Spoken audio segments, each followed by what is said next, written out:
تو اللہ کیا فرماتے ہیں, وَلِلَّذِينَ كَفَرُوا بِرَبِّهِمْ, کہ جو لوگ اپنے رب کے ساتھ کفر کریں گے تو کیا پتہ چلا کہ اللہ کی نظر میں مجرم وہ لوگ ہیں جو اپنے پالنے والے کا انکار کریں. سمجھ رہے ہو, جو اپنے پالنے والے کا اس کو تو دنیا جرم سمجھتی نہیں ہے.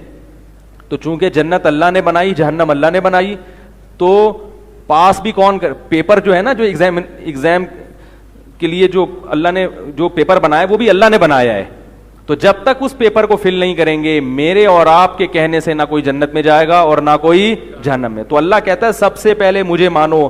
کافر چونکہ اللہ کو نہیں مانتا, اس لیے اللہ کے ہاں اس کا کوئی مقام نہیں ہے. اس کی جتنی نیکیاں ہیں, قرآن نے کہا والذین کفروا اعمالهم, جو کافر لوگ ہیں ان کے اعمال کی مثال کا سراب بقیعۃ یحسبہ الظمآن ماء, فرمایا جیسے کسی سراب میں تمہیں ریت پہ پانی نظر آتا ہے, تم لالچ میں وہاں تک پہنچتے ہو تو وہ پانی اور آگے چلا جاتا ہے, وہاں پانی نہیں ہوتا, کچھ بھی نہیں ہوتا. کہا کہ کافر جو عمل کر رہا ہے وہ امیدیں لگا کے بیٹھا ہے کہ مجھے یہ ملے گا. فرمایا جب وقت آئے گا تو کراماد اشتدت بہ الریح فی یوم عاصف, ایک راکھ کے پہاڑ کی طرح تمہاری مثال ہوگی کہ راکھ کا پہاڑ دیکھنے میں کتنا بڑا لگتا ہے مگر اس کا کوئی وزن نہیں ہوتا, پھونک مارو پورا پہاڑ اڑ جائے گا.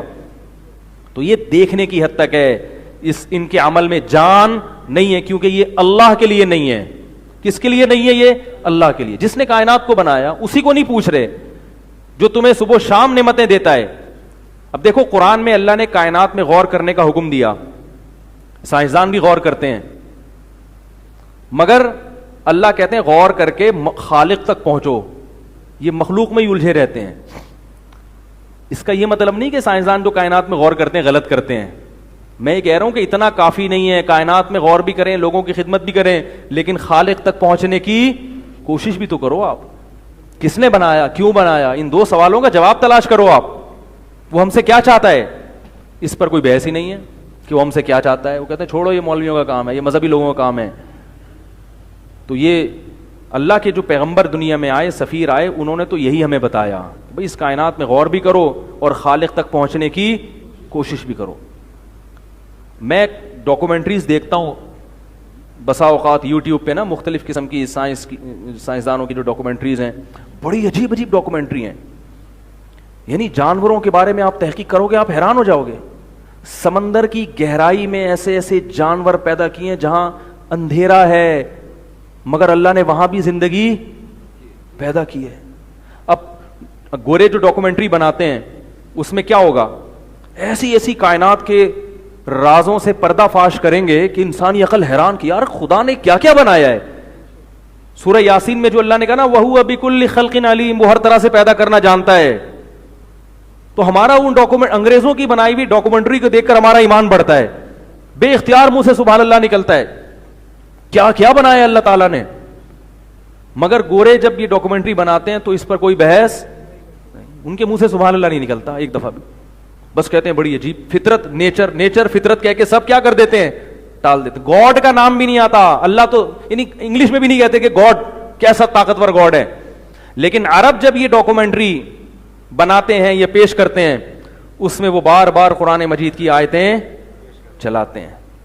وفی انفسکم, جب وہ انسان کی باڈی پہ ریسرچ پیش کریں گے آپ کے سامنے تو قرآن کی آیت لے کر آئیں گے, وفی انفسکم, تمہاری اپنی جان میں, تمہارے اپنی باڈی میں بڑی بڑی نشانیاں ہیں اللہ کے وجود کی اور اللہ کو پہچاننے کی. افلا تعقلون, تم عقل سے کام کیوں نہیں لیتے. یہ جو جنگل ہے نا ڈاکومنٹری ہے, اللہ کی قسم یہ خود ایک بہت بڑا عجوبہ ہے. جنگل میں جو جانور اللہ نے پیدا کیے نا, خود سائنسدان کہتے ہیں کہ جنگل میں شیر درندہ نہ ہو تو انسان کے لیے خشکی میں زندگی مشکل ہو جائے گی.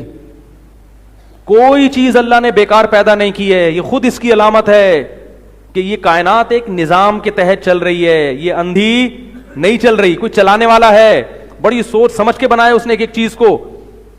3 حصے اللہ نے پانی رکھ دیا, ایک حصہ خشکی. ایسا بھی تو ہو سکتا تھا 3 حصے خشکی ہو ایک حصہ پانی ہو, یہ اتفاق بھی تو ہو سکتا تھا, نہیں ہوا. اگر یہ ہوتا, دیکھو ڈائناسور تھے نا کسی زمانے میں, ان کی نسل ختم ہو گئی. اس پر تو بحث ہوتا ہے نسل ختم ہو گئی, کیوں ہو گئی, اس پہ نہیں ہوتی. بھائی انسان کو دنیا میں آنا تھا, اس لیے ڈائناسور کو اللہ نے ختم کر دیا. ڈائناسور اگر ہوتے, ہم یہاں بیان سن رہے ہوتے بیٹھ کے,